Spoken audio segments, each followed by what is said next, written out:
అయినా ఏ మనిషి గురించి కూడా చెడుగా మాట్లాడకూడదు అన్నటువంటిదే అనుకుంటాం. అంత్యక్రియలు పూర్తయ్యే వరకైనా ఆ తర్వాతనైనా సరే. అయితే చర్చ ఖచ్చితంగా జరుగుతుంటుంది. దూషణలొద్దు, ద్వేషం వద్దు. కానీ పాస్టర్ గారి మరణం అన్నటువంటిది మిస్టరీ అన్నటువంటిది క్రైస్తవ సంఘాలు నమ్ముతున్నాయి. అయితే ప్రాథమిక విచారణలో అది యాక్సిడెంట్ అని ఫైనల్గా 2 బృందాలతో దర్యాప్తు చేస్తున్నామని పోలీసులు చెప్తున్నారు, ప్రభుత్వం చెప్తుంది, భరోసా ఇస్తుంది.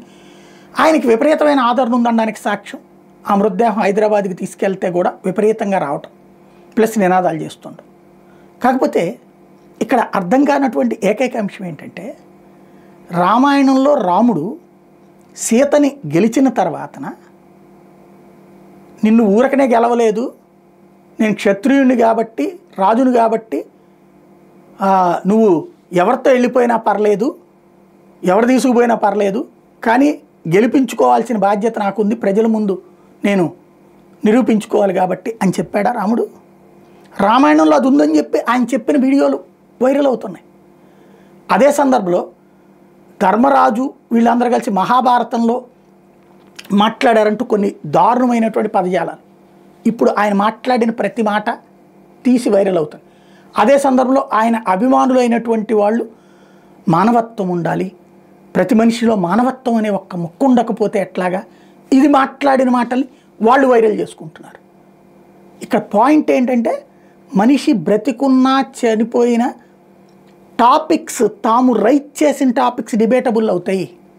ఇందులో ఇవాళ ఆయన పాజిటివ్గా ఉన్న వాళ్ళు ఎవరు నెగిటివ్గా మారరు, నెగిటివ్గా ఉన్న వాళ్ళు ఎవరు పాజిటివ్గా మారరు. కానీ సమాజం అన్నటువంటి దాంట్లో ధర్మం, నువ్వు నీ ధర్మాన్ని పాటించు, నా ప్రభువు గొప్పవాడు, నా ప్రభు దగ్గరికి వస్తే మంచి జరుగుతుంది, నీకు అనారోగ్యం తగ్గుతుంది, లేకపోతే నీకు ఆదాయం పెరుగుతుంది, అలాగే నీ మానసిక ప్రశాంతి వస్తుందని చెప్పు, తప్పులే. కానీ ఎదుటి దేవుడు తప్పుడోడు, ఎదుటి ధర్మం తప్పుది అని చెప్పడం ఎందుకు? అది హిందుత్వంలో ఉందా? ఎక్కడన్నా పరధర్మాన్ని గురించి దూషిస్తూ ఉందా? ఎందుకని ఈ ప్రధానమైనటువంటిది ఇప్పటికైనా చర్చించాల్సిన అంశం. ఎందుకంటే ప్రతి మనిషి మరణం సందర్భంలో జరిగే చర్చ చాలా ముఖ్యమైనటువంటిది. పరమత ద్వేషం, పరదైవ ద్వేషం, పరధర్మ ద్వేషం అవసరమా?